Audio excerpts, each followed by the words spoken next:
Welcome, guys, to another episode of the Special Friends Podcast. It's your boy, Wuzi, and I'm here with... Professor B. What's good, y'all? And we're here with another episode. Before we get into anything, I first have to say, we got some announcements. We're recording this on a Sunday, June 4th. June 4th.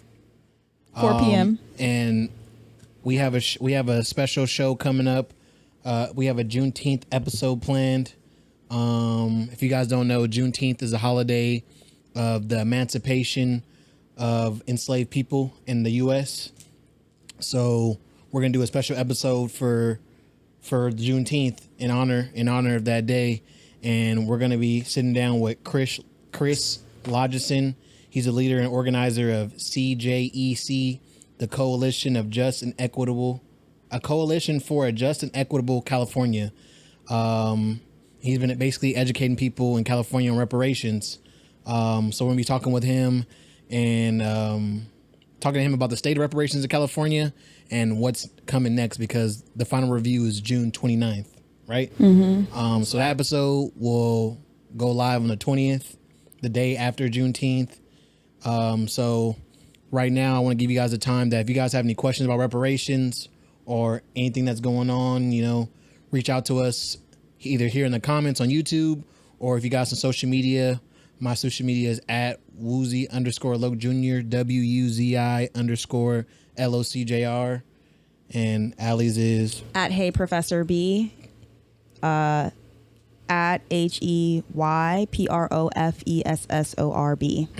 Yeah, so you can reach out to us on there, and we can get some of those questions answered for you. Mm-hmm. Also, first of all, everybody's been watching the Creative Balance Show. That's the other show we have on Wuzi Media. Shout out to you guys. It's been I'm glad you guys are enjoying it. It's really a passion project more than anything.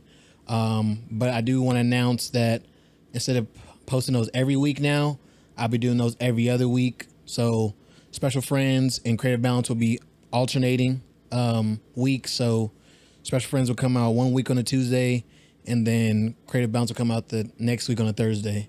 And the reason I'm doing that is just we want to focus more on quality on both episodes. I want to work on growing the quality on both episodes because I edit both.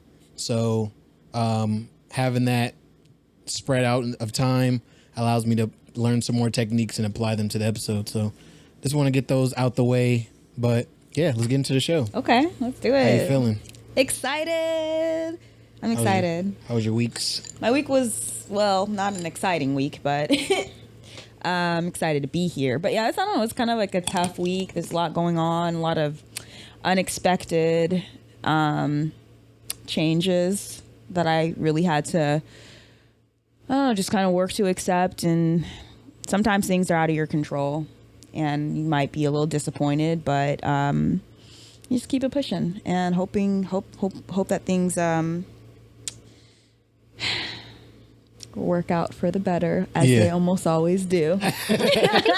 How do you push through when you're experiencing stuff like that personally?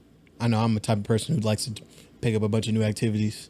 To be honest, for me, I just am very conscious of my mental health. Like, that's the only thing I can really do is be self-aware. And to be honest, because I have a lot of anxiety and I do struggle with depression at times, if I'm experiencing anxiety, then I have to call it out. Like, I can't just try to force myself past it and get on with my day. If I'm spiraling, then I need to acknowledge I'm spiraling. And also, hopefully, if there are certain people I can go to that support me through that, know how to acknowledge that I need to slow down. Perhaps I'm overthinking or I'm overreacting. Mm-hmm. I have certain people I can go to that help me get grounded again and just refocused. So I don't know, part of it is really it really is like a conscious thing with my mental health, because a lot of things are out of my control. And if I try to control the outcome, then I end up just making things more messy instead of just turning the mirror up to myself. Makes sense. But that and lots of time with my homegirls. Makes sense. I mean, getting around friends is definitely the most important part, especially when you're feeling a ways. I know when I'm not feeling the best, I definitely reach out to my friends, reach out to family. Yeah. And not explicitly tell them what's going on, but more or less just be intentional with spending that time with them, and not, because it's so easy just to be alone when you're feeling that way, like to isolate. And I'm a big isolator. I'm a big throw myself into work kind of guy when I'm not feeling the best. It's not a good trait. It's actually a really negative trait. Yeah. One of my more toxic traits, but I'm more conscious of it. So I have to push through and like hang out. Like, even if I don't want to hang out with my friends and I have justified reasons not to, I'll be like, you know what? I'm going to hang out with them. And that's how I know, especially around this time when summer's about to come around, people go through that little spring depression and then they bounce out, be out here. So that's what's up. I feel that. I do the same thing too. So that's what I mean. Like, I really have to pay attention to my mental health. And like, if I'm anxious, say it, to make sure I acknowledge it within myself and to other people that I'm engaging, because, you know, it doesn't really bring out my best self. And so if I'm engaging with my favorite people as a less than, you know, best self, I want them to be aware of that. I'm aware of it and I'm working on it. And one of the things is usually a good person is going to support you through it. They're not going to judge you and isolate you even further.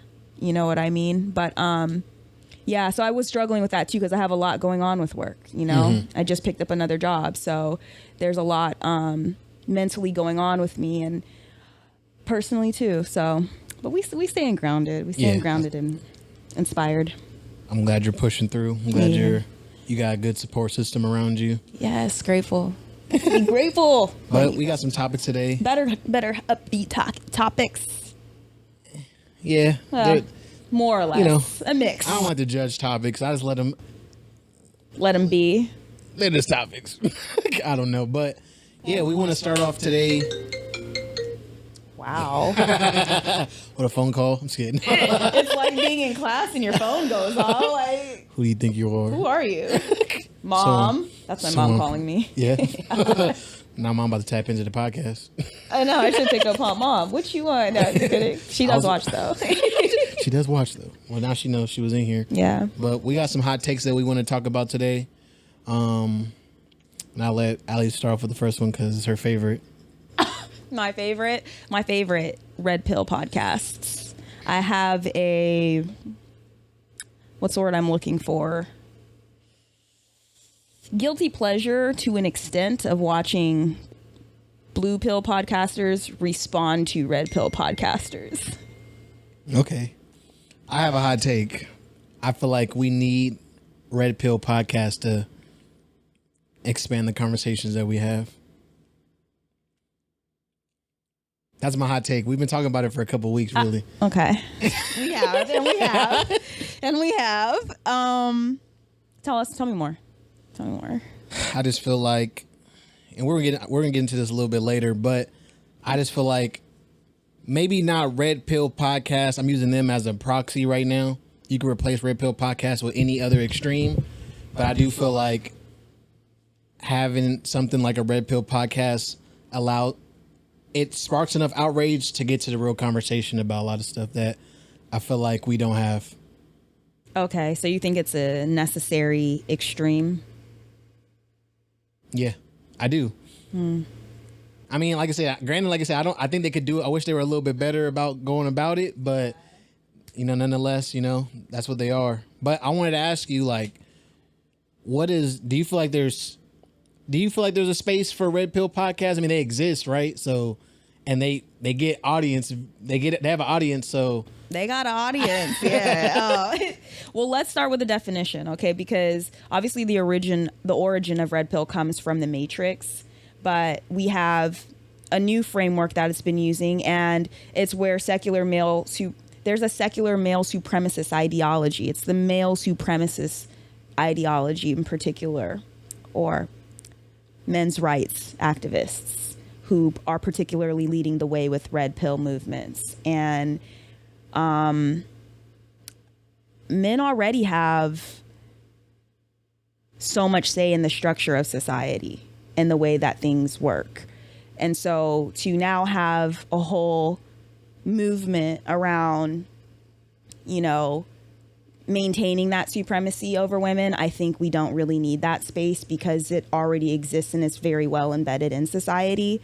But, you know, I do think that there are male needs that need to be addressed more closely. And I think that sometimes red pill podcasts do bring those closer to light or maybe better to light. But I think that it often gets like, what's the word I'm looking for?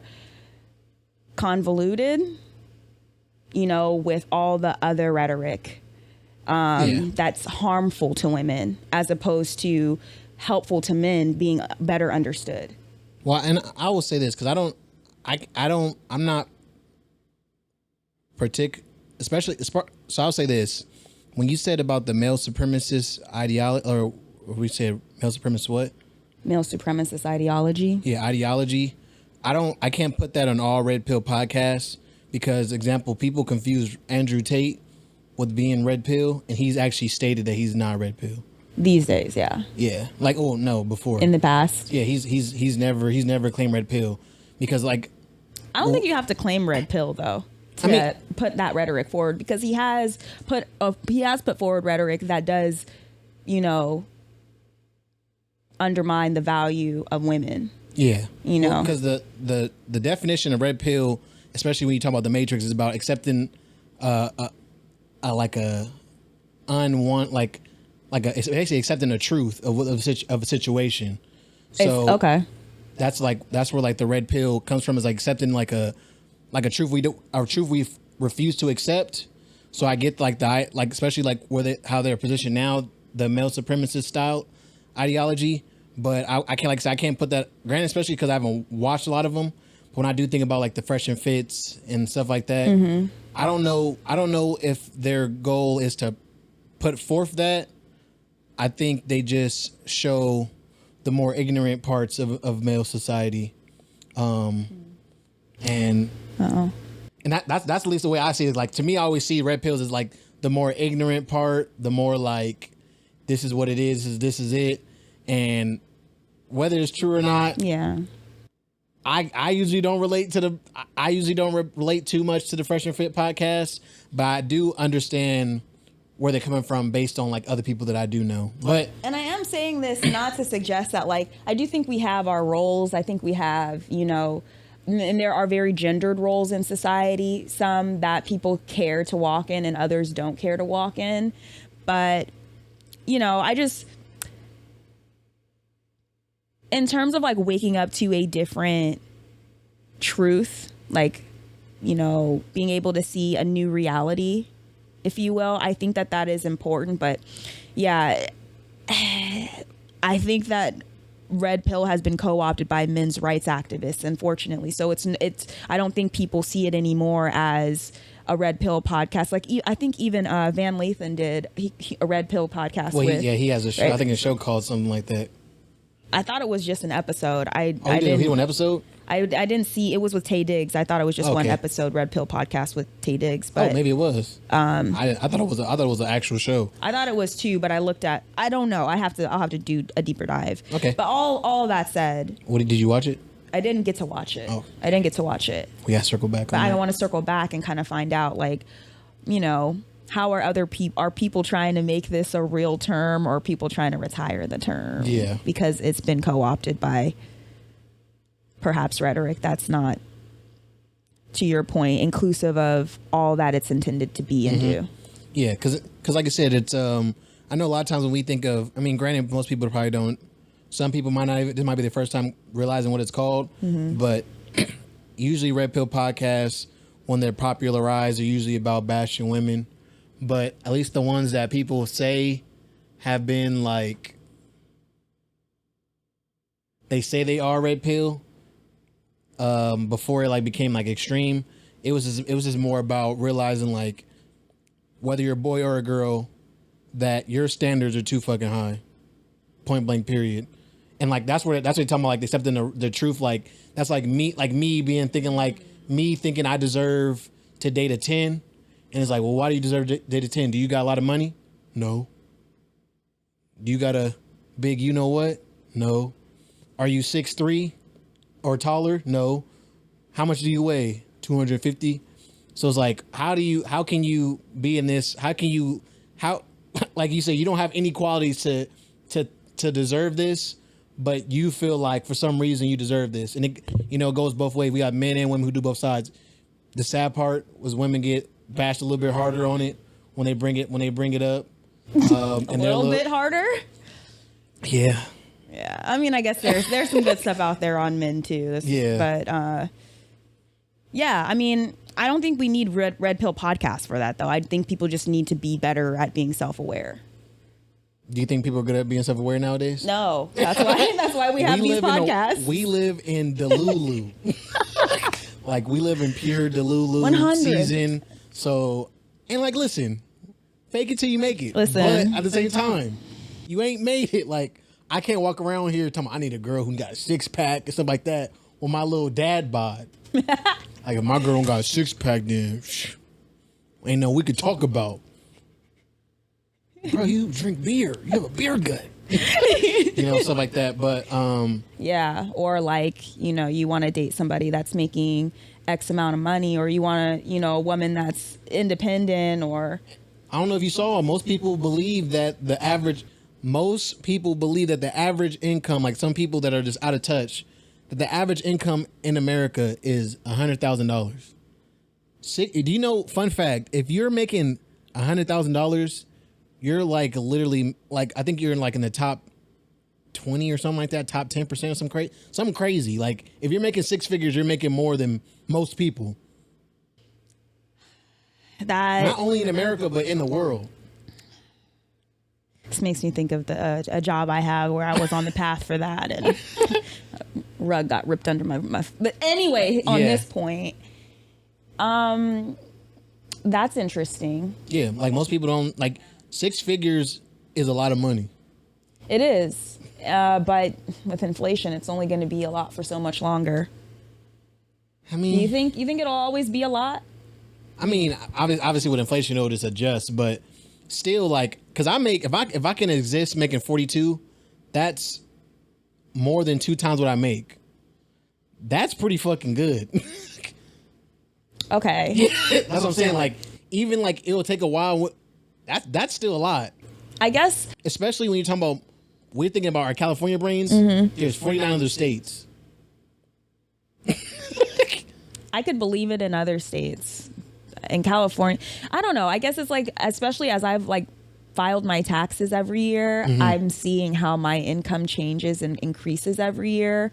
And it's like, I work really hard to increase my income. And man, hold on. For people to think that, the average is 6 figures, if people are at 6 figures, like the last job that I was working at, they were telling me if I was there for like 10 years, I could get to 6 figures if I could commit 10 years. And I'm like, man, I'm trying to make 6 figures in the next 5 years. I'm not trying to wait 10 years for that. So it might be the reality that it's accessible out there, but people really have to spend time getting the degree to earn them that kind of income. And I would say this, it is accessible, but the problem is that people think it's normal. Most people aren't making 6 figures. Yeah. My mom's a supervisor. I don't think she's making 6 figures. Yeah.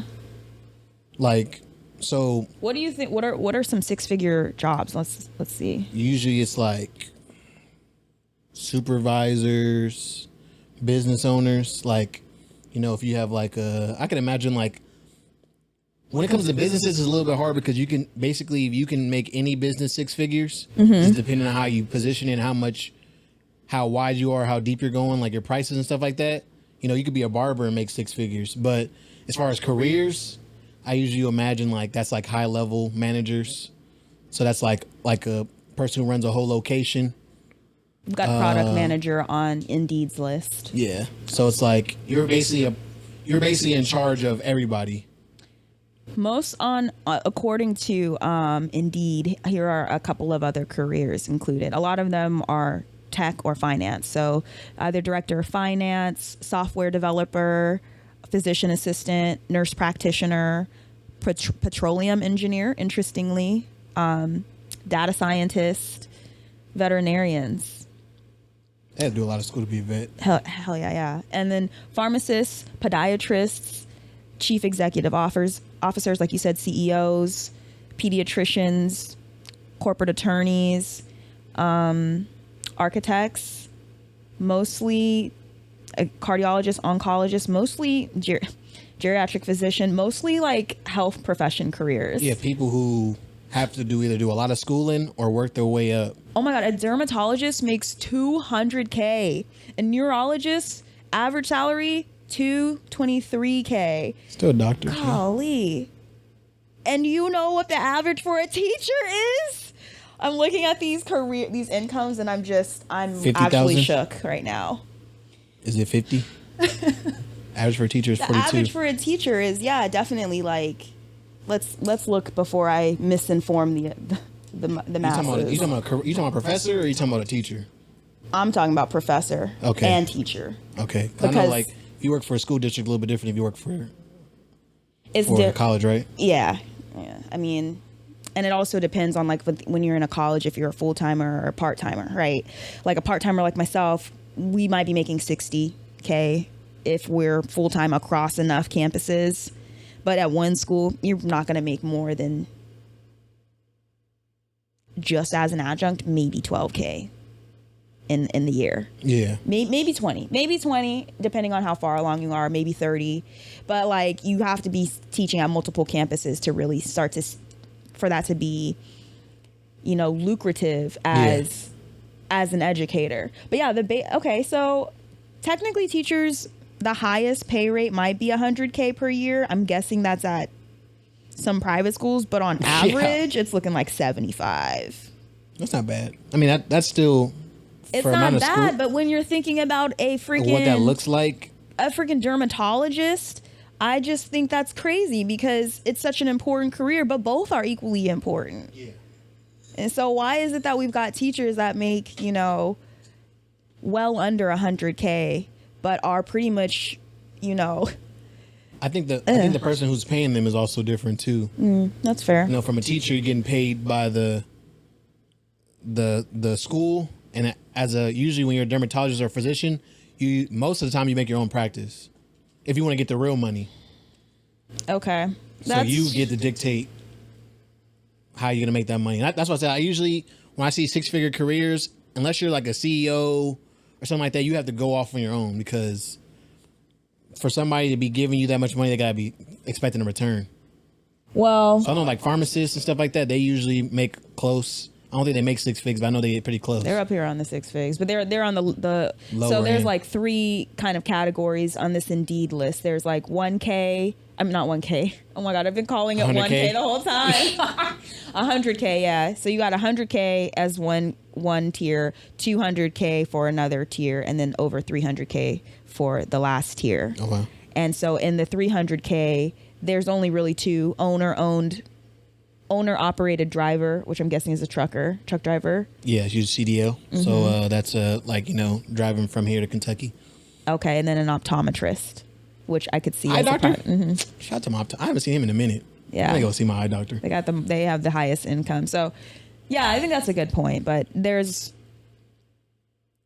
will be interesting to see how that opportunity kind of but yeah, that's grows what that was in education. That was a tangent, but that's what I said. Like, sorry, people feel like that's where like we talking about the red pill and like realizing the truth is like most people are like, yeah, my dude got to be at least making 150,000, and you like, do you know how people are really making 150,000? Okay. And it's like, there's nothing wrong with wanting somebody want to make 150,000, but it's like, you want somebody making 150,000. What are you doing right now? I think it just comes back to self-awareness. I just don't understand how there are people out here in this world that expect people that they're going to date to have more than what you're bringing to the table. Like, that doesn't make sense to me. You're that's a manager the norm. at Wingstop. Why the hell do you need a 6-figure man for? Not so that they don't have to work at Wingstop. I mean, yeah, but sheesh, but. I know, but don't we all want to be rescued and saved a little to an extent? Wouldn't most of us like to be able to just be whisked away from the hard life and be able to just invest in the dreams we think of. That's not a realization for a man, but like, yeah, I mean, I'm you know, I've been working very hard and independent by myself for a very long time. So, you know, and it's different moving through this world as an independent single woman. 100%. Especially professionally. But I'm sorry, I feel like we're all on a tangent. No, I mean, that's still the same conversation, but yeah, that's the only point that I make about red pills that, you know, I feel like they are. I will concede. I will concede to that and agree. I feel like that conversation is, like I said, it's taken over now. Because like you said, now we have the pearly things. You know, we have and then usually you can tell.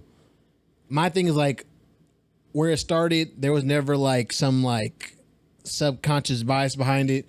But now, like you saw with the pearly things, where it's like she feels this way, and then she's like backpedaling, like I said, backpedaling on some racist rhetoric and stuff like that. So it's like at the same time, sometimes it's pandering, but I think that can be the case on any perspective. But yeah, that was a hot take. Do you want to go to another one, or you want to just get into what we got for today? Let's see, how are we doing? How you feeling? You know, I kind of want. I think this is a perfect segue to get into like. I do want to talk about the importance of seeing the other side. Because I feel like you said, I feel like talking about people our age, I'm 26, here in 30. I feel like we're just not we're able to express ourselves more openly in society, especially with the use of social media. But I feel like now more than ever, we live in an echo chamber. Especially as I've been doing these interviews with people on the Creative Balance Show and talking to people who are older than me, hearing them talk about like, this is not 100% true, but them talking about the stories of like how they grew up and who they had to be around and having to embrace that and learn that. I feel like nowadays that isn't the same because we're not hanging out with our neighbor like we used to. I'm on social media with the people that already are interested in things that I'm interested in. I don't have to deal with Jimmy next door no more. Like, if Jimmy next door is cool, I'll kick it with him. But if not, I'm gonna go inside and hop on 2K with the friends I want to talk to, you know? And I don't know. I feel like, I don't know if that's the cause. I had to look more into it, but I do feel like there's a trend that people don't want to hear the other side. Like, if I have an opposite opinion of you, I will listen to you or I'll hear you. But I'm only waiting for you to stop for me to tell you again why my side is my side. I'm not really trying to understand. I feel like we're missing that, like, understanding where somebody is coming from. Yeah. Well, so much of expressing our opinion becomes wanting to be right. And as a result, it really creates a competitive environment to share and be heard. And so when you, of course, you know, you don't want to be around people who, you know, don't particularly understand your perspective if it's going to be competitive, if it's going to be about being right. But I do think that there's a need to reframe. I try to teach my argumentation students that arguing is not about being right. It's about being understood and understanding other people. And if you can do that, you can see the other side just by way of understanding, then you're doing arguing right. If you're arguing to be right, or you're, you know what I mean, all you're doing is things are getting more heated. You're not hearing each other because you're not trying to hear each other. You know what I mean? Yeah. But also, if you're arguing with somebody that's not trying to hear you, you have to be aware of that too. And that's when you got to dead the conversation. Exactly. But am I too far off of that? No, I was saying, do you feel like, especially as someone who teaches argumentation, like, how do you feel about like listening to both sides? I think it's important. Like I said, I think it's important to understanding. And I think more people want to be understood in this world, want to feel understood, want to feel heard and seen. And when you really listen to the other side, people feel seen. I think a lot of people create a crime and atrocity because they get pissed off from not being seen for so long, you know? And if we could just yeah, do one another the favor of not trying to be right, but just try to understand one another. I think that could go a really long way for our society. What do you have you ever been in a situation where you can't overcome your own feelings as far as like being heard? So you keep, it's like instead of there being like instead of you guys meeting the first ground, it's like you said, it's like two, like it's just keep on clashing. Like, because I know I've been there where it's like I'm listening, and I'm like, yeah, I get what you're saying, and I understand what you're saying, and then try to explain my side. You're not listening, and then it's like, so now you guys are like, now you keep trying to like, you instead of listening even further, you're just like, no, you're not listening to me. Like, how do you, like, how do you deal with situations when you come to like situations like that? I try to listen when people tell me I'm not listening, but it's hard. I be stubborn too. Like, yeah, I can get stubborn. For me, most of the time, it does come up in like dating relationships when if a guy is like, you know, maybe not interested anymore. I have been in situations where like I would really try to convince them, you know, like, no, I don't agree. No, you're not listening. But what about this? And what about that? No, that probably sounds really desperate. But that at that time, I really didn't value myself. These days, I really don't. I'm not going to chase somebody who is, you know, not putting in the same effort. Somebody who's ghosting and not trying to understand me or be understood. Yeah. You know what I mean? So I hope I'm actually getting to answer the question, because I know, like I said, it's been a long week, so my mind feels a little all over the place. No, I think you're good. I was just trying to. I have basically get like kind of build around that, like that idea of like, because like you said, I just feel like, and I notice a lot with my little brothers. And granted, it's part of it is their age. Yeah. But when we're talking, I'm used to talking in a group setting of 4 to 5 people. And we all jump in, you know, kind of like popcorn. Everybody, somebody's idea dies out, somebody takes over, blah, blah, blah, blah. But it's been many times, and I these times always stick out in my head, of like my little brothers will try to hop in, and it's like something that's completely left. Something that does not add to what was being said. And I always just go like, where did that? And I had to stop. I'm like, bro, wait. What are you talking about? Like, you're not talking about anything at all that we're talking about, you know? Where's the segue? And I feel like people, not just them who are 13 and 14, I feel like people who are closer to their 20s are also kind of doing the same thing, where it's like, instead of there being a conversation, like the conversation can only be had if we both agree. But when we both don't agree, which in most situations, most people don't agree anyway. Not most situations. That's probably dramatic. But there's gonna be a lot of situations where you're not gonna fully agree with somebody, but you can understand their point. I feel like we're getting to, personally, what I've seen. I feel like I hear a lot of conversations where both people leave the conversation unheard. And that I agree. Like, and especially I feel like especially in dating relationships, because ghosting is super prevalent. So, like, if you could just feel comfortable saying how you feel, you know, without feeling like you're not going to be heard, without feeling like you're going to be, you know, try to be convinced otherwise, I feel like people would probably feel more comfortable telling people it's not a good match for me, you know. But yeah, it's hard when you're caught up in your feelings, though, you know, and you feel very excited about something, or you feel very convinced. But one of my favorite things to do is agree to disagree. Like, I have, then that did come with maturity, you know.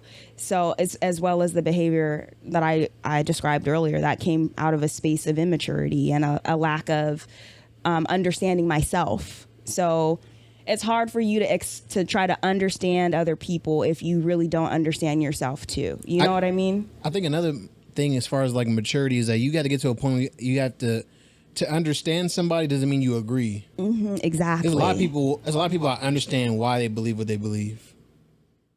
I got a clear rhetoric on why they believe what they believe. Now, will I go down that road? Probably not.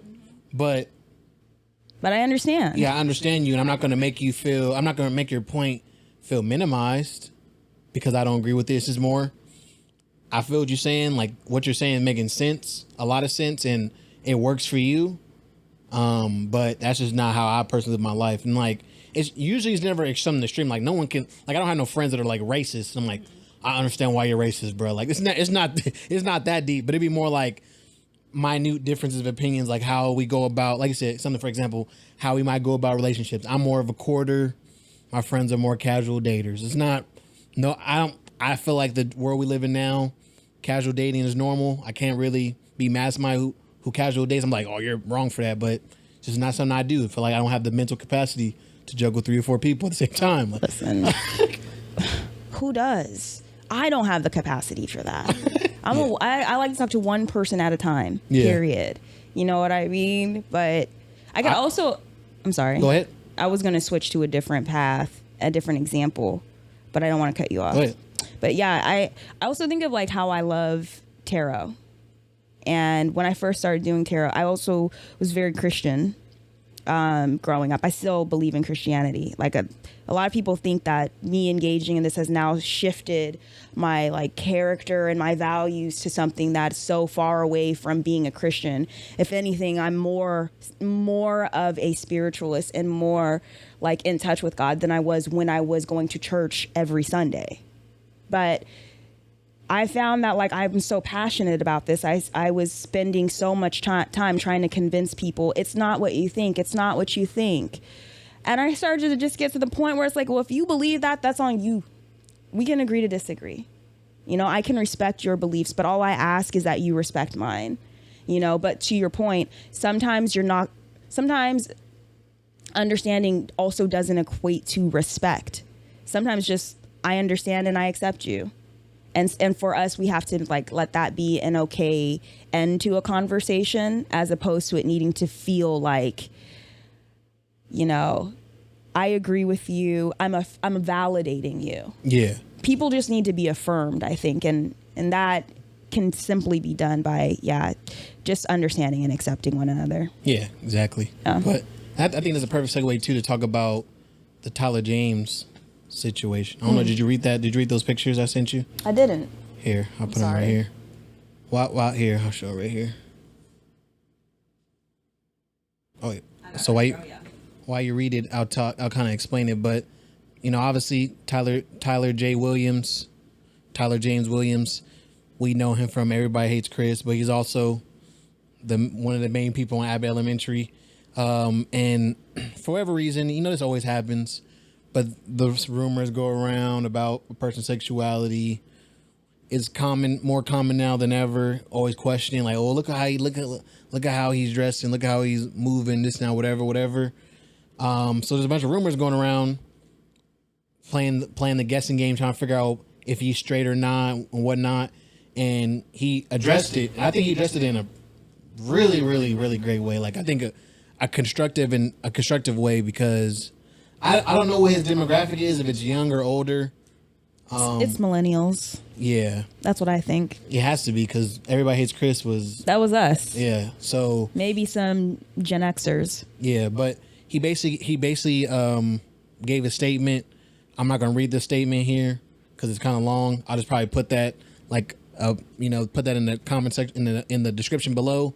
But he basically just addressed the fact that the dangerous game that people play when they try to like micro analyze somebody's life to see what their sexuality is that you make it more dangerous for somebody who is closeted, you know, and may be struggling with that, you know. I kind of just wanted to get your thoughts on that concept, or you can even go a little bit deeper. I think first of all, he's brilliant. And his response is brilliant. And I, too, have had this where people have questioned me and asked if I'm a lesbian or into women.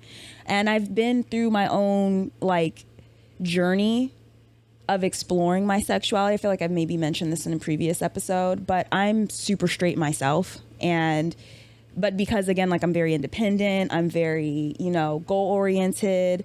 And I honestly operate a lot. I work out of a lot of masculine energy because that's what's necessary to get things done. It's also partly a survival thing. But a lot of people will ask me, and also because I've been single for so long. But it does make it, I could say for somebody else who truly is a lesbian, you know, or LGBTQ queer, you know, however you identify to us. Yeah, it does. I could see it making it very dangerous and very uncomfortable, you know, an uncomfortable environment to be able to, you know, be seen and accepted for who you really are. Yeah. Because people are making all these assumptions about you. So I love that he spoke up for himself too. I think that's the number one thing that there's not enough of on social media is people standing up for themselves. I love seeing it. We primarily see it with celebrities, but I just would love to see more like regular people. But it's hard when sometimes you don't have all the words. Yeah. You know, he's so eloquent in this response. Yeah, because like he said, like when you start to put stuff on people where it's like the way that he dressed, the way he carries himself, things like that. Like I said, it might come from a playful place or like a not meaning that much of a harm place, but it is dangerous because someone who might actually be, you know, gay, queer, whatever they identify as, if they don't have those traits, they might be more, you might cause more conflict for them. And I mean, and it doesn't look one way. Exactly. I was going to say, like, for me, I would say I was questioning for a while, but it's through the process of questioning and like getting to know yourself and having the space to explore that you really find your truth. Right. And so when people are trying to put you into a box, when you're just trying to figure out who you are, it does make it a lot more difficult for you to like walk in that without everybody else's input. Yeah. You know what I mean? But so, yeah, I'm very impressed by this. I'm glad that you shared this because I don't think the guessing game is fair. I don't think anyone should have to be subjected to it. But unfortunately, it is the reality we live in. And maybe this will create maybe a new attitude. Well, I think it's going to take more than just this, but I think this definitely, for at least the people who follow him, I'm pretty sure they get it. They probably got the message. Yeah, hopefully they got the message, you know, because he said it best. Like I said, I'll read it like a blurb. Overanalyzing someone's behavior in an attempt to catch them directly contributes to the anxiety a lot of queer and queer questioning people feel when they fear living in their truth. And like something like that right there, like you said, trying to catch somebody, that can, like you said, imagine the pressure that puts on somebody who is questioning and don't know yet, so they are closeted, and you're like, knowing that someone around them is doing that stuff, it might make them even more anxious to be like, I gotta make sure I'm on my P's and Q's. I'm not showing whatever. Mm-hmm. And that as a straight person, you don't have to do that. But that's, like I said, if that's something that you feel in your heart, it sucks to be like, you feel like you have to hide that part until you are sure. Because like you said, you're questioning it. So yeah. I don't know. I think that also straight people could lean more into like queer tendencies. Like, I think women are beautiful. We can complement each other. We can even accept being hit on and like be clear that we're still not, you know, queer ourselves, but like we can still accept people for who they are and accept them approaching us as they are and be who we are in that space too, you know? So yeah, I mean, I know one person may not change it, but I would hope that, yeah, I don't know, it could really inspire us to think differently about it. Like you said, like back to the thing where it's like importance of like understanding. Even if I'm not gay, I can understand somebody's stance on it. You know, like, who am I to tell you how you feel? You get me? And like, or who you are. Yeah, who you are, and more importantly, who am I to tell you how to display that? Because, you know, I remember, like, you know, especially like the generation I grew up in, if you cried, you got called, you know, if you were softer, ow, that hurt, stop being, you know. So growing up in that generation, like I said, thinking about as we're shifting as a culture, those people were still trying to work through that. And to know like some of these qualities that you have to have, and then that like that internal conflict I think him addressing stuff like this is important because then it lets them be more, hopefully lets them feel like they have the more room to be more free. I also go ahead. Well, I was just gonna say I also love this clip he put at the end, which is Pride Month. So I want to say this part too. Happy Pride to all my queer and questioning brothers and sisters and individuals. I pray that you feel seen in ways that make you feel safe in the celebration that is this month. As an ally, I continue to be committed to assisting in that where I can help. As an ally, I continue to be committed in assisting in, please cut this part, okay, or don't, whatever. As an ally, I continue to be committed to assisting in that where I can be and helping to cultivate a future where we are all accepted and given permission to be ourselves. Exactly. That last sentence threw me off, but I really think that underscores what you were saying. Yeah. You know? Like I said, let people be who they are. Why do I have to? I'm not going to go and question everything they got going on. It doesn't need to be about being right. Let's make it about being accepted. Exactly. Right? I don't have to. So, but on being accepted. Okay. Kim Kardashian. So there was an interview that came out of Kim Kardashian. What was the name of the show? I can't remember the name of the show. I remember I told you. The Kardashians? No, she did it in an interview that I can't remember the name of the lady who interviewed her. But Kim Kardashian got interviewed by on one of the shows. Put it in the comment section if you know. I forgot it. But basically on the show, she was talking about what it's like to be a single mother. You know, raising 4 kids, and she basically said that it's so hard dealing with different personalities and dealing with different sleep schedules and blah blah blah, and that sometimes at night she cries herself to sleep, something to that effect. I don't know if she said cries herself to sleep, but she said definitely said she cries at night. And I kind of just want to ask, like, I mean, granted we're both not parents, right? But I got a lot of single mother friends. My sister's a single mother, so it's like, I don't know. Is she justified in feeling that way, even though given her position? That she has a bunch of nannies. Yeah, like nannies, and can she feel this way? I think so. I think it's hard being a mom, regardless of if you have nannies or not. And this is not to undermine single moms without nannies or to say that it's not less hard for her in comparison to those without those resources. But if we weren't comparing in terms of resources and we were just acknowledging her as a mother with lots of kids who's recently gone through a very public divorce, you know, and even on Kanye's side, very similarly, I could see it being difficult for both of them to do parenting without one another. And I could understand crying yourself to sleep, because what if you've got kids that are more like their dad than you? and you're not together anymore. You don't really love those things about your husband anymore, or your ex-husband, or that person who created that child with you. You get what I mean? Like, that has to be hard, and you have to be super mature to be able to navigate that and it not be about you, but it really be about the kids.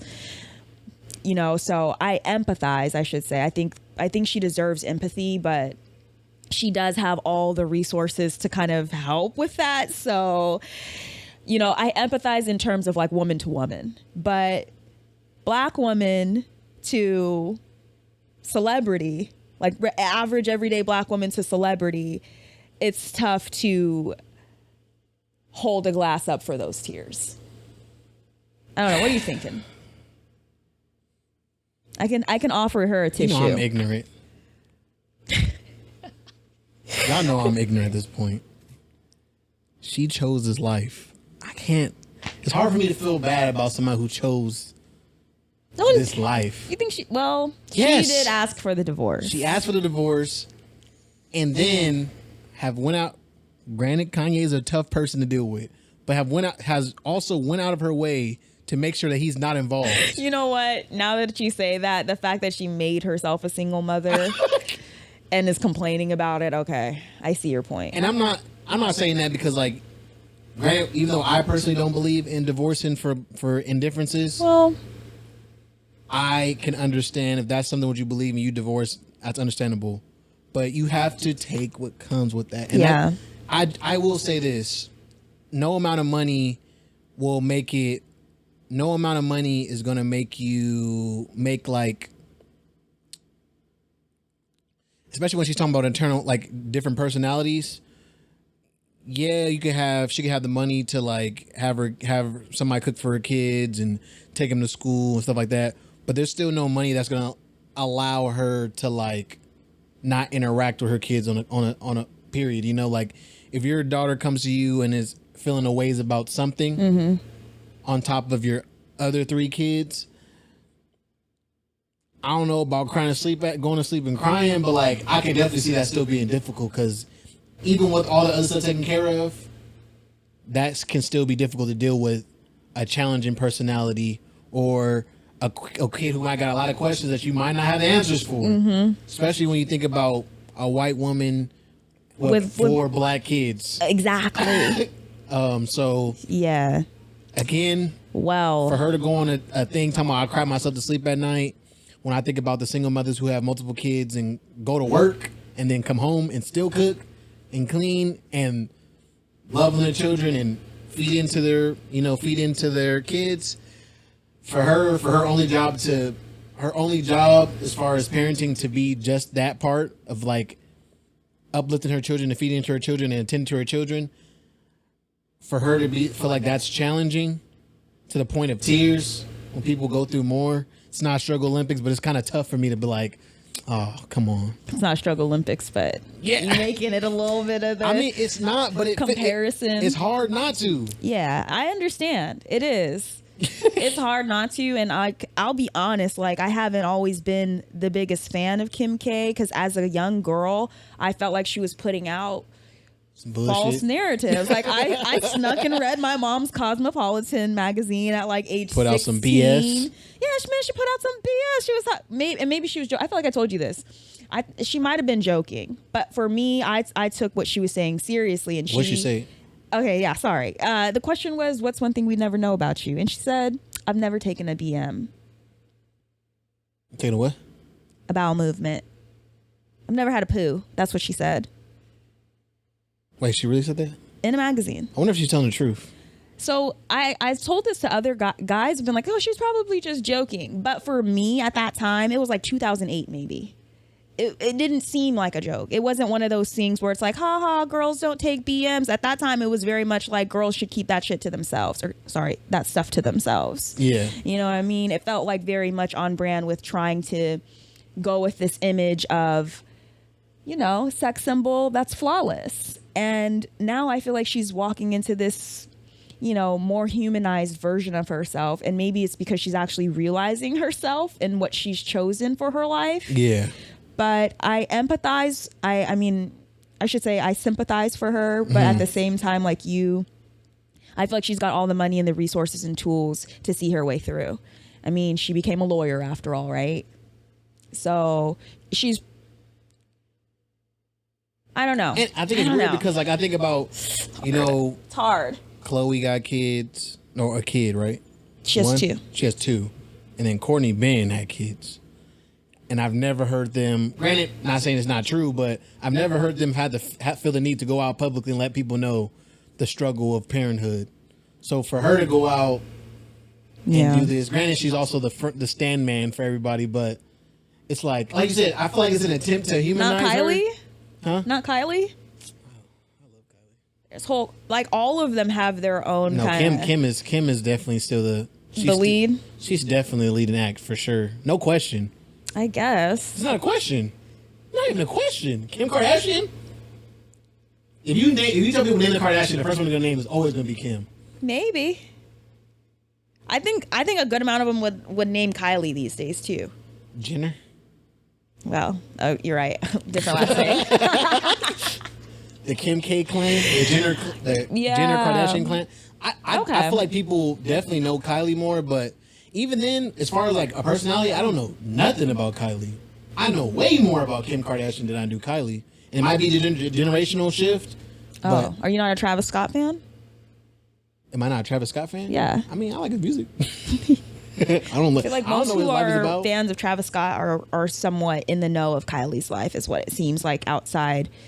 In the outside, I don't know though. I don't follow either. I just don't know her that much. personality. So I don't know. Shout out to her. I want to ask before I get off this though.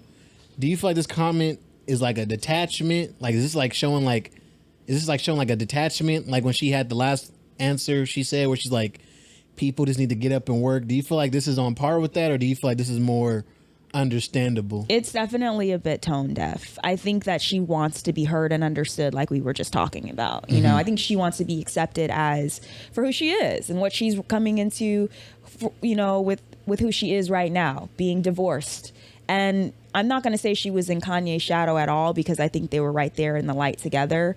But it's a different Kim now, being separate of Kanye. And for any woman or person to come to understand who they are outside of a relationship that they were deeply committed in, I would think is a very tedious process. So I don't know. I hope she figures it out. All I gotta say and is, I do hope that she maybe hires me for some consulting to help her with the tone of what she has to say, because I think she does mean well, but I do think she needs a little bit of coaching. well, I think the hard part too is, I will say this, especially reading she needs authenticity coaching. If I'm being, I would just want to be specific. Yeah, well, I've been reading the book Hustle Harder, Hustle Smarter by 50 Cent, and in it he talks about like when you become a celebrity, you become like a comic book character, where it's like once you're a celebrity, we can't attach emotions to you. Like it's just, you just seem like an enigma. So like for you to have emotions is like, which is, I watched a video a couple other days that some of the most viewed videos by some of our like biggest YouTube stars are the videos when they're crying. Like them recording themselves, going through a hard time. Being human. And like, yeah, exactly. And I feel like those go hand in hand, because in this situation, it's tough. Because we've seen Kim K cry on the Kardashian. It's a meme now at this point. Sadly. But it's like, I don't know. It's kind of tough with Kim Kardashian, because I've also seen a video of her crying when she dropped the ring in the ocean.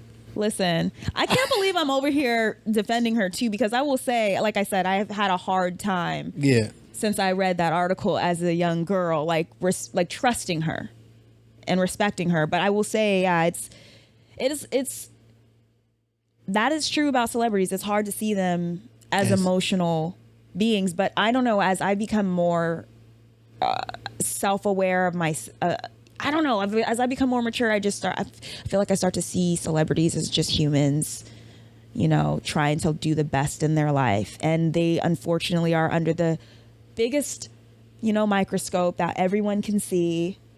And unlike everyone else, they don't get to go under the radar when life goes bad. Well, I'll say this too. There's a piece of bias for me. Okay. Because as I'm thinking about right now, there's a piece of bias for me. And it obviously has to do with Kanye West, because Kanye West is my guy. You want to be humanized now, but Kanye could not have been humanized when he was going through the hardships they were going through. He was. Huh? I feel like they hyperbolized the whole situation of Kim Kardashian and Kanye divorce. They hyperbolized him as like a crazy person, for real. Because he had his mental breakdown. Okay. Which is not proof that he has sleep deprivation, prove that he has a mental condition. None of that meant nothing to nobody. They don't care. Kanye's just crazy. What's his mental condition? Bipolar. Okay. Yeah. Kanye, I like know because of all of the friends I have that are huge Kanye stans. Mm-hmm. And I respect Kanye. I love Kanye's music. Yeah. But in terms of like really following him as a fan, mm-hmm. I feel like he's a guy's guy. That makes sense. I think the ladies love him too, but you know what I mean. I just, you know, anyway, this is a conversation for another. I was saying, but episode. I was basically saying like that's where my own personal bias comes from, because like when it was coming down to them going through it, I feel like she was definitely pushing forth using that to her advantage to make Kanye to be out to be this bad guy, this guy who's just this unhuman monster, and then now she has the nerve to like want some sympathy, and I'm like, nah. For me, that's why I'm like violent. Like, I mean, can't accept it. Yeah, Can't I think it would have been better to start humanizing him when he was having his breakdown. Yeah, I think that would have been helpful, and because it's harder to humanize him through that divorce after we've seen a side of him that we don't recognize and or appreciate to an extent. He said a lot of offensive things. Like, it's hard to not see him as, I mean, it's hard to see him as human after he's done so many, like, kind of, he said some, I'm not going to say, like, well, I'm going to say this. He definitely said some offensive things, and I'm not taking anything, I'm not trying to take up for anything he said, because I think what he said was wild. I will also say, to circle back what we talked about at the beginning of this podcast, if I knew that you were going through a hard time, like an extremely hard time, for me to tell you to get in front of these cameras is wild. Yeah. And people continue to put a mic in front of that man because they knew he was going to say something wild. That don't make it right. That don't make anything he said was right. But I will say Kanye got used when he was going through that mental breakdown, especially going through a tumultuous divorce, by all the different media outlets. You saw random media outlets like, why is he on there? He's on there giving some crazy opinion so that their podcast or whatever blows up. And then once he really was really in the thick of it, all right, we're done covering Kanye. We're not covering his recovery. We're not covering how is he doing now. Like, we just recently seen Kanye again, and it's because we see him out and about in some crazy clothes. Well, I have all the empathy for Kanye too. Like, I'm glad that he's recovering and finding help, but the reality is he was having his breakdown in his marriage with her, and we don't know what happened behind closed doors when he was having those episodes. Yeah. For her as his wife. Yeah. You know what I mean? So while I do respect that, and I agree with you, I just think that being a wife to somebody who is having a mental health breakdown is probably something that no one could understand unless you've been there yourself. So I don't know. Like, I can't believe I'm really, I feel like I'm switching sides right now, but I do feel this way genuinely. You know? I'm not knocking you at all. I guess I was just more like saying like it's hard. The reason why I can't, and we'll end it on this because I don't want to still keep sitting on this topic, but the reason why it's hard for me to like empathize with Kim Kardashian is because I'm petty. I feel like nobody was empathizing. I feel like people close to Kanye cared about him, but I feel like the media as a whole could care less about Kanye and how he got portrayed and what he's really going through. It was more like, we know if Kanye say something, even in a post-production context, if you record an interview and Kanye says something out of pocket, the idea that you're gonna edit it and then post it is wild to me. I feel like they're both in that position. Nah. Yeah, I'm not saying that. I'm not saying that she's not in the same position because she's also Kim Kardashian. I just feel like, I don't know. You can't. I can say I just want y'all to. I just want people to be. If we're gonna be a ways, be that way. You know what I'm saying? If we're not gonna humanize people, let's be that way. Let's not like. Oh my, yeah. When he was going through his breakup, when he was going through his tumultuous a week. Oh, Kanye tripping. But then it's like, I feel for her. It has to be tough. Well, I guess my point is more that I feel like I was pretty forgiving of Kanye, and like when Kanye was going through his stuff, I was offended, but for me, was compassionate about his mental health. And I feel the same about Kim. So I feel like I might be an anomaly. Well, I'm talking about, I think, and granted, you know what I mean? He said it was wild, but like you said, I'm talking about like losing Yeezy deals, using the Adidas deal. Yeah, but she almost didn't get invited to the Met Gala. She barely got invited. Look at the comparison, though. She didn't get invited to Met Gala, which, by the way, the only reason she got invited to Met Gala in the first place is because she was with Kanye, and he put her up on Fashion Game. But what she's losing is the invitation to Met Gala, which is the foundation of what she does now, though. Celebrity Halloween. And this man, Banks wouldn't fuck with him. That's what I'm saying. Banks wouldn't mess with him. Lost his Adidas deal. Just recently got it back. Basically was losing his whole life completely. Mostly his fault, but nonetheless going through that, and all we cared about was where the next fire about to start. With Kanye? Yeah. I don't know. Okay, but my point is, I just think that they're both highly criticized by media and people. 100%. I don't think that one is more criticized than the other. That's my only point. 100%. You know, so I get you though on like wanting to be petty. Like, well, where was the love with Kanye? Yeah, where was the Kim grace and compassion I don't have no sympathy Kanye? For you because I don't feel like that same sympathy was given to my man Kanye. Yeah. Granted, like I said, don't support everything he said because Kanye is I don't know what be coming out of his mouth, but no sympathy. He's a human. So I kind of want to, we can end it on one of these topics. We can end it, we can end it on this. There was an article on Yahoo. Who reads Yahoo? I do. And in the article, it was talking about a Reddit post, a subreddit, where basically it was a bunch of millennials talking about things that young people love to do that they just can't understand. And there was a longer list, but I just chose like 9 of them because I didn't want to go through all the lists. And I'm gonna quickly go through the list, and then I want us to circle back and talk like if we agree, disagree, whatever. So quick circle through the list. First thing, public TikTok dancing. They said they can't handle the secondhand embarrassment of somebody dancing in aisle 5. 2, filming themselves crying. 3, FaceTiming all the time instead of calling people. They feel like you should only FaceTime somebody when you want to show them something. 4, sharing everything on social media, including their meals, their children, their parents, etc. They just don't understand why you're sharing everything. 5, being proud of lacking or pretending to lack basic knowledge or primary skills. This is the people who are like, I don't know how to wash my own clothes.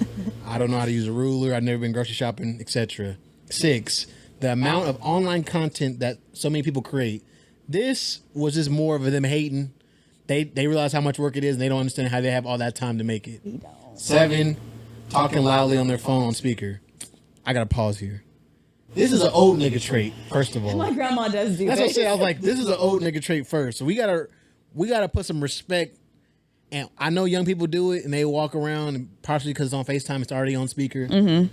But old people for sure do that. I've been in a room, and my grandma answered the phone, and it's on speaker, and it's like, why? Hello? Or I've seen the old dude answer the phone, yeah, I'm on my way, cuh. Yeah, I'm on my way. Like, anyways, I had to get off my chest. Anyway, 8, referring to anybody they don't like as narcissistic or every form of lying and disagreement as gaslighting. Yes. And then 9, recording random strangers to make fun of them online. Without consent. Without consent. And usually for clout. Yeah. Number 9, I particularly get and have an anxiety about. I have an anxiety about my students doing something some shit like that to me in class. Like, hey, put that phone away. Hey, why? No viral moments in this class. I will say too, we've all been there about the recording on we all been there on number 9 because I remember vividly as a young kid pulling out the camera on Snapchat and the flash go off and you're like, oh. Like, especially in school, in high school, when we had that quirky teacher and you'd be like, yeah, we were definitely that person. Literally can't relate. I hardly even lurk on people's like Instagram pages and stuff like that. Like some people are very interested in sharing it's really other people do, but I ain't gonna lie though. I think number 9 is crazy, but at the same time, you know how many funny videos come from that? See, that's how you know.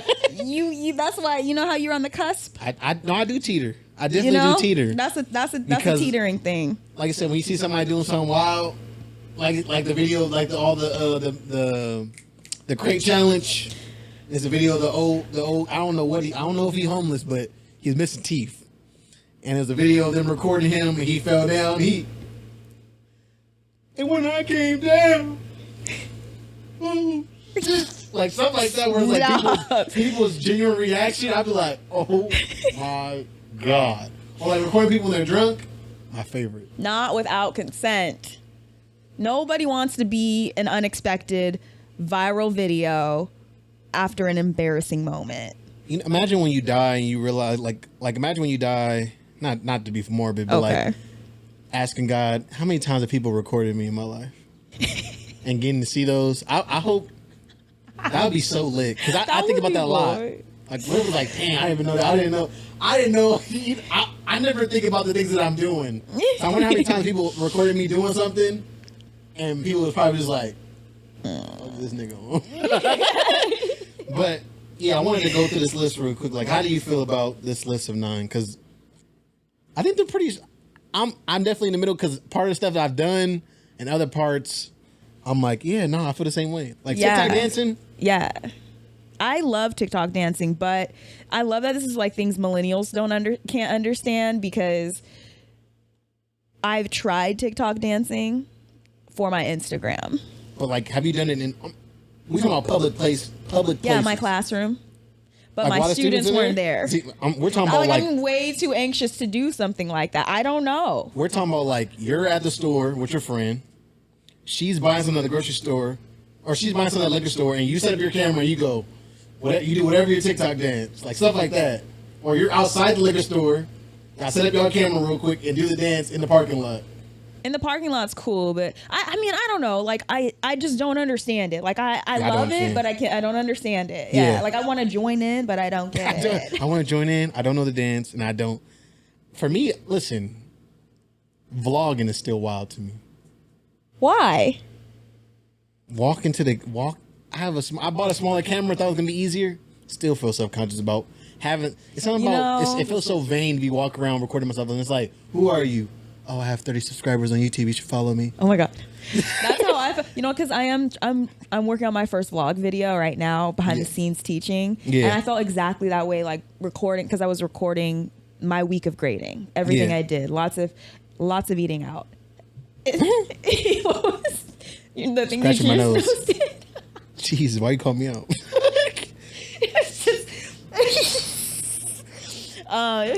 It was funny. I forgot what I was even saying. Sorry. You're saying behind the scenes and a lot of eating out, and you're saying like you feel a ways about recording. I felt like people were watching me and judging me, you know, when they would see it. So I would try to like keep my phone, you know, like I was watching something. But like when you're talking to, you know, the video, it's obvious that you're not watching it. Well, and I'm gonna give y'all the pro tip cheat code. When you see a lot of these like vloggers and you're thinking like, how do they record themselves eating and not be an issue? It's a GoPro. Oh, what do they attach it to something, or is it just a GoPro they're wearing?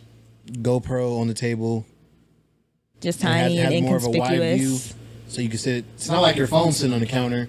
You know, GoPro's like a little small. Yeah, it's like that big. So you set the because I'm always trying to understand, like, dang, how do they have their camera sitting on the table and like it's not an issue? People are talking to them. It's not an issue. Like people aren't like scared to talk to them.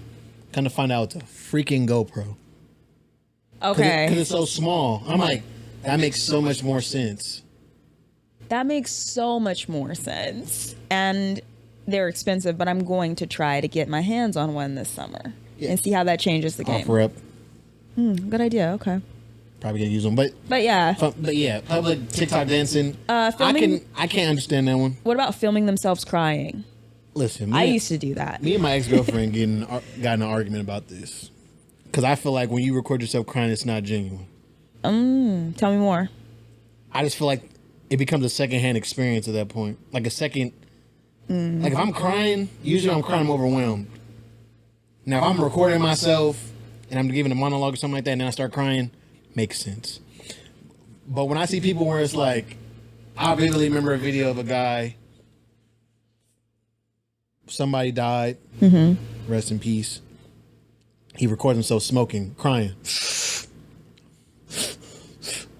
I said, now what the fuck was the point of that? That's real. With just the captions, rest in peace, this and that, whatever. And I'm like, I just don't get why you record. I don't get why you posted it. Because he doesn't have words. This is all I can do is cry and smoke this blunt. That's all I can say. And then upload it on Snapchat. like exactly like what? Maybe you might get, Listen, a memorial post on the gram later when I have the words. Listen, I don't understand it, and I don't. If I die, do not post yourself crying. Rest in peace, woo. Realest nigga out. Hashtag 10 toes. Hashtag another 8. Don't do me like that. Just pull up to the funeral, console my people, but don't be over here. I was a real nigga. There's tears. Like, why? Why are you? Why? I just don't get. I don't get, because it's one thing you're crying or somebody recording somebody crying. I can understand that. But I'm crying right now. Let me set my camera up. Let me set my camera up and make sure the lighting's good. I didn't work like that. At least for me, it never worked like that. I don't think it worked. Obviously, I'm being dramatic. I'm being hyperbolistic, but I do think you can capture a person like genuinely having an emotional moment, 100%. And I do think that even if it's like the camera started while someone was crying, at least I'll speak for myself. There are moments where like I just felt alone and wanted a hug and attention. So you posted it on Instagram? Yeah, I'm not saying that's coming from a good place. I don't do this anymore. That's why actually I don't post nearly as much about myself or my life as I used to. That's a maturity thing. And I was number 3. I can agree with you. It's just all I want to say. I can agree with you. Yeah, like I'm not fully knocking it. Like if there's some performative nature to it. There can be. Because if like I said, if you're talking about like, oh, my boy died, this and whatever, you start crying, I'm not knocking you for that. I'm talking about. No, that's all that was in the video. Was it? That shit's sick, man. Bro was grieving and you're laughing at him. I'm not laughing at him. I'm laughing at the idea of it. I'm not laughing at him. It's the idea of sitting there.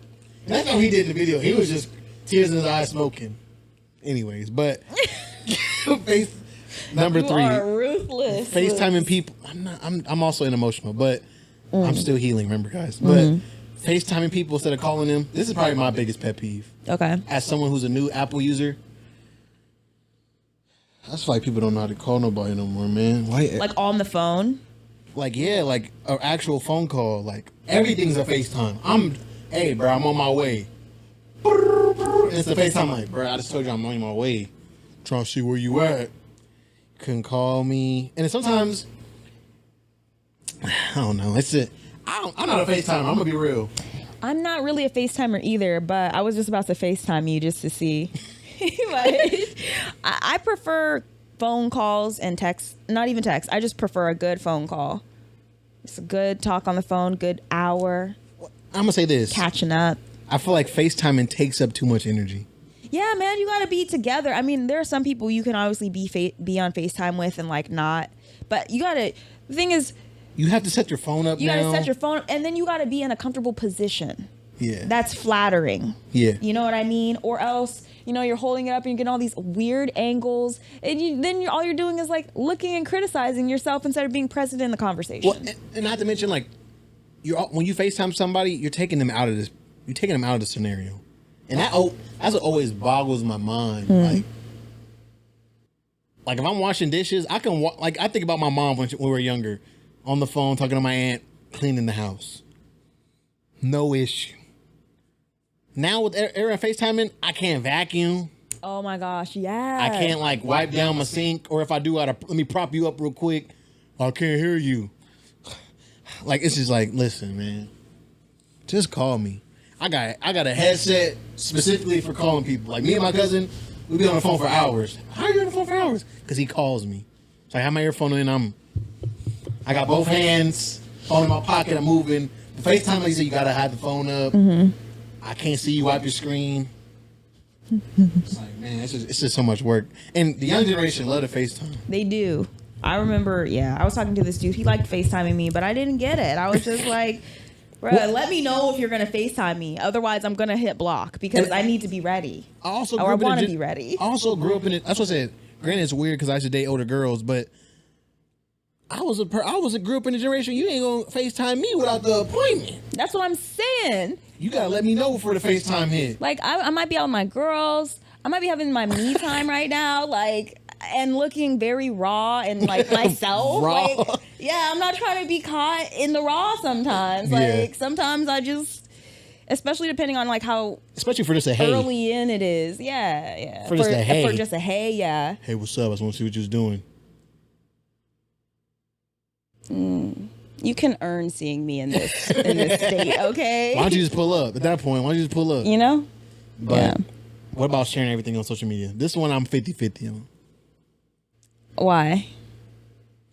I don't think it's even a thought. For me personally, it's not even a thought. Like if I'm eating something good, I won't post show like my chili dogs, but like if I'm eating some, I don't know, if I'm eating like a sushi roll and the sushi roll looks cool, I'll post my sushi roll. Yeah, if it's cool food, I think it's cool. If kids are doing something cool, or partners are celebrating something fun, I think it's fair. You should. Teppanyaki. Yeah. Graduation. Yeah, but I did used to share basic meals like elevated hot dogs and stuff like that on my Instagram. One time, on the paper plate or on the regular plate? I think it was on a regular plate. Okay, good. Oh no, it was ramen. Actually, it was. But this was before it Top was like. Ramen? Yeah, but it was like. Yeah. Don't you see the TikToks where people be doctoring up the ramen? Yeah, I know. That's what I was doing. I was just asking. I was doing this before it was, a TikTok trend because I love cooking and I love ramen. That's real ramen's one of my favorite dishes. And so I was like thinking I was doing things. And then in my DM, one of my friends was like, this ain't nothing but some fancy top ramen. So anyway, which what I guess. Technically it was. But I don't think there's anything wrong with that. I don't think people are oversharing. I think I understand it. I think I get it. It's just natural. We live in society now. Like my grandma does it. Not maybe not on social media, but she'll take a picture of some stuff. Because people were taking pictures of food all the time anyway. Now you just posting them. Because I'll talk to like somebody who's older and they're like, oh look, this is where we went, and this is now whatever. I guess maybe the idea of sharing it. Might as well. Fuck it. Being proud of lacking or pretending basic knowledge. Being proud of lacking or pretending to lack basic knowledge or primary skills. I have students who do this a lot in my class, and I don't understand it sometimes. When did it become cool? I remember it used to be cool to, guess what, guys? My mom let me stay home by myself. Ooh. Now it's like, I've never stayed home by myself. That's what's up, bro. I'm trying to get like you. Like, wait, what? I don't know. I guess one thing I like about Gen Z is their sense of humor. They definitely have an interesting sense of humor, and I feel like this is part of it. But also a good amount of, at least my students were like in the pandemic struggling, and so they really did miss a lot of like basic experiences in their senior year that is didn't true. transfer. I feel bad for all the people who had their last years of high school in pandemic. I feel horrible for you guys. I feel like that's where that comes from, to an extent. Because being proud of it though. Well, I mean, there was a bit of facetiousness around that in COVID. I mean, not being that's proud, true. But I think that there's a bit of, I think there's a bit of a facetious undertone to it. I mean, I guess I can kind of relate because I remember like I never knew how to sew, but like I guess people see that as an advanced thing now. Before, like, it used to be a simple like. It's like a necessity now. Is it necessity? No. I would say yeah. Well, Forever 21 and H&M and Uniqlo, I go buy it. It's easier for me to buy $8 tee before I go sew up one. Yeah, but what happens if? Well, I guess you'll just go get it fixed by a seamstress, probably, huh? If it's like your favorite like sweater or something, and there was a hole in it. I mean, you gotta buy another one. Unless it's old. Yeah. I mean, but I buy vintage stuff, but I also know how to sew. So you know how to sew? See, it's a very useful skill. I don't know how to hem yet, but maybe one day we'll get there. But I don't know. The last one I want to talk about, or I was the last one I want to talk about. You might have one you want to talk about. Referring to anybody as narcissistic. I'm gonna be real. That is literally everybody that I know. Really? Everybody got to be narcissistic. I just think they're narcissistic. Well, I think all my that friends. You can't all be narcissistic out here. I need to see some statistics. Oh, how many people are narcissists? Yes. I would say this. Most people don't understand. Everybody has narcissistic traits are normal. True. But someone who's a narcissist? I don't know. I think that there's a lot of narcissistic abuse out there that happens. And well, do you know there's two types of narcissists? Overt and covert. So how do I know these people who claiming people narcissists ain't the narcissists and they just offended? When you're familiar enough with narcissism, you know how to use that word right. I feel very well. I think that's the point that they're making. They're not using it correctly. Well, yeah. Like, Yeah. my mama won't let me do such a thing. She's such a narcissist. I'm like, what? My mom being a narcissist. She want me to do what she want me to do, and not what I want to do. Well, what does she want you to do? Go to school? Like, what? I'm being dramatic. Okay, I don't know if that's how okay. they use it, but I imagine. I don't know. We need some examples. We need to circle back to this, and we need some examples Some examples of being, of how people are using these. Because for me, I'm like, or every form of lying and disagreement as gaslighting. Me and my friends, I have me, my boy Richard, my girlfriend, and CJ on a FaceTime, and we Googled what gaslighting was. We were all using the definition of gaslighting wrong. what was it? Gaslighting? Yeah. I'll look it up.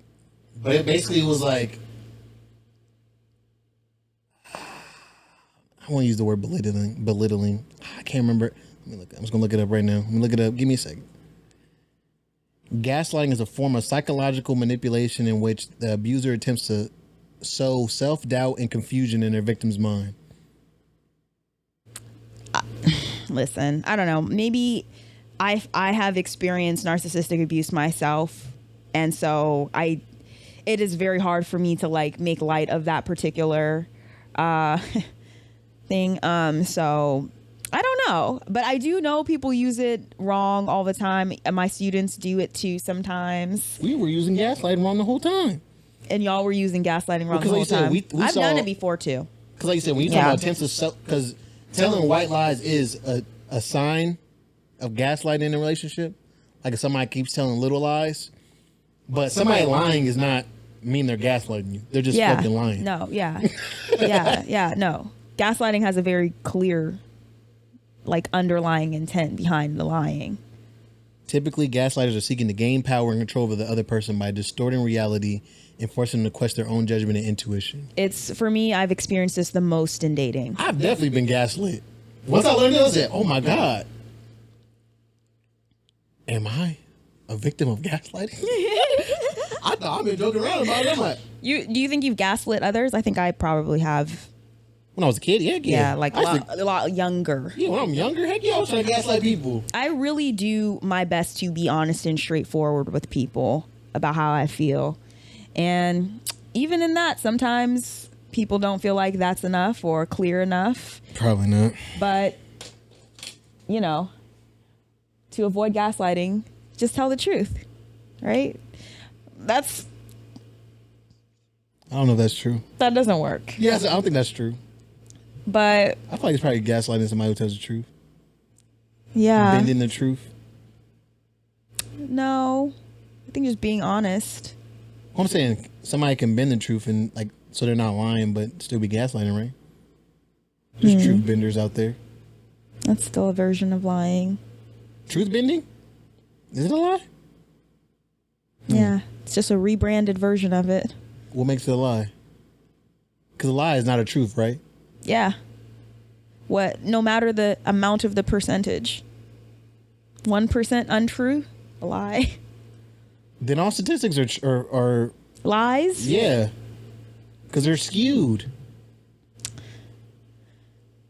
All right, talking about big data is another conversation, okay? Because I will talk about this with I'm you. just saying, because I'm like, that's what I'm saying, like, man, a bended truth. Because like I said, with that. But it's the intention. Like some, The intention definitely makes it gaslighting, but I'm just saying with research, like some companies do intend to skew the data, but not all. Some are doing it with good, what if like my mom's authentic like, intention. were you home at 10? Yeah. She didn't ask me if it was 10 a.m. or 10 p.m. I was home at 10. That's like a.m. No, lying. That is No, is that lying? No, that's just lying. How's that lying? I was home at 10. I got home at 10. 10 a.m. Okay, see, now you're doing it. Okay, actually, I'm asking. now I'm a question. confused. Now I'm feeling all. Now I'm just asking you a question. Like, is that, you know? I'm not a psychologist. We need to get a therapist in Well, here. I'm not saying that's gaslight. I'm asking more like you, because I definitely, especially when you're younger, like, where was you at last night? I went to the gym. But after the gym, I went and did something. That is called, well, it can be withholding. Definitely withholding. Or being discerning. Not everybody needs to know your business. Not everybody needs to know where you're going. You know? It's not everybody's business. Yeah, I was just more That's how I asking, feel. like, is that a lie, though? Is that considered a lie? It depends on like to me it depends on like why you're saying that. Like if you're saying it because it's important to you to have privacy, no, it's just being discerning. But if you're saying that because you don't want people to come, so the context, I think so. I think the context depicts if it's a lie or not. It depicts on the type of lie it is. So it's still a lie. It's like, to me, I think a lie is any percentage of it not being true. I feel like withholding information is not a lie. It is, especially if you know the truth it's- could be useful to a person's ability to be more clear in their thinking, more decisive in their connection with you, or whatever it is that withholding that truth is contributing to. Then we all lie. Maybe. It's a very human thing to do. So maybe we just need to have more acceptance and understanding around it instead of trying to judge it and expect us to not lie. I don't like that. Nah. Because like when I think about like business positions, where they be like, what's the term they use for secretaries now? Administrative assistant? Yeah, like, like yeah, it's not a lie, but it's like Stop. Wait. we're making that seem like it's really a high level. I'm an administrator. It is. I used to be an administrative assistant. My mom's an administrative assistant. Like, but it's secretary? It's not the same thing. No. You knew exactly what I was talking about when I said it. Well, okay. I don't know what a secretary is, to be honest. I didn't work during No those one's times. a secretary no more. They're You're all right. You know what? Okay. That's enough of that. Well, I'm just saying, like, you know, people will stuff like that. Like, people will be one person in sales, and I'm the sales manager. I'm the leader of a sales team. Oh, stretching the truth. Yeah. People do that on resumes all the time. So I'm saying we all did it. Resume padding is what they call that, I think, or something. I was a high school football player. Played one game. That's not a lie. That's true. Wait, did you play one game? Me? Mm-hmm. I don't call myself a high school football player. No. What? I'm just saying, like, I don't know. Okay. It's like selling. You sold your friends some extra weed you had. I'm a drug dealer. Yeah. Okay. Is that true? No. Technically, because you pushed that dope. That's what I'm saying. The line is getting blurry. I don't know where the truth and the lie begins. We need a psychologist to help us with this one, because I don't know. I feel like in my rhetoric knowledge, I can answer this, but now I'm feeling very confused. Am I gaslighting you? I think you gaslit me into this. I'm not trying to gaslight you. I'm really trying to get an understanding of where's the lie start and where's the truth end. Mm-hmm. Well, I think it's with the intention. Intention? Yeah, like if you are... So what if somebody believes that because that's another thing about narcissists. Especially if they're Delulu. They're so convincing. they believe it. It's not even convincing. They believe it. Yeah. I did absolutely nothing wrong. And that's the truth in their head. But what do you mean you did nothing wrong? You killed that man. Oh. When I'm being dramatic. But Yeah. It could be something like that. Like, you don't understand. She didn't give me what I wanted, so I did what I had to do. So you manipulated her? We both got what we wanted. I don't know. And they believe that. Yeah, it makes me think of the last person that I told I wasn't interested in, and how he reacted to that. You know, Is that considered narcissistic? I can't tell, and I think that's the danger of narcissism, is when you can't really tell if it's coming from a place of self-centeredness or if it's coming genuinely from a place of authentic emotion. I need to find out if I got some psychologist friends. I want to talk to them. I need more. I got some. I need more information. Let's find somebody. Yeah, I need to pick their brain about. We need a deep dive. I do need a deep dive because I know people who are narcissists, like full blown, for sure. Not even a question in my mind. And them compared to people who are like, oh, they're being narcissistic. I'm like, nah.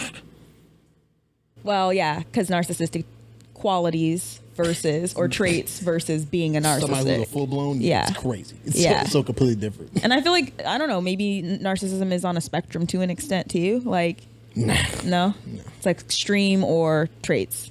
I feel like you're either narcissistic or you got traits. Yeah. We're gonna need to bring a therapist on and to confirm this. Yeah, because I don't know that's true, but I don't that's either, how I feel. Because I feel like, and that's the thing too. Is it like, is it? Do you have to have a certain amount of traits and then that makes you narcissist, or is it how they manifest? I don't know.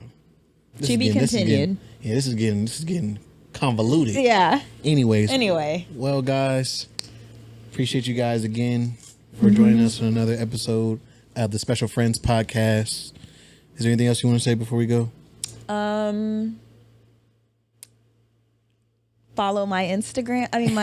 My YouTube channel if you're interested in my stuff too, because Wuzi's got so much stuff on Wuzi Media, so much good stuff, and I'm just kind of learning myself. But I've got some stuff on Shout out to Cloud 11. Cloud 11. So if you're interested in getting to know me some more, you can check me out there.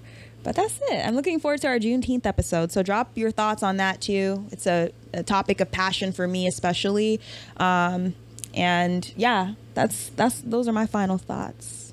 That's what's up. Yeah. Again, June 20th is the reparations episode. We'll be sitting down with Chris Lodgerson, the leader of the CJEC, right? CJEC. He's definitely employed with them. CJEC. Hold on. I wrote it down, guys. Give me a second. The lead organizer of the CJEC, Coalition for Just and Equitable California.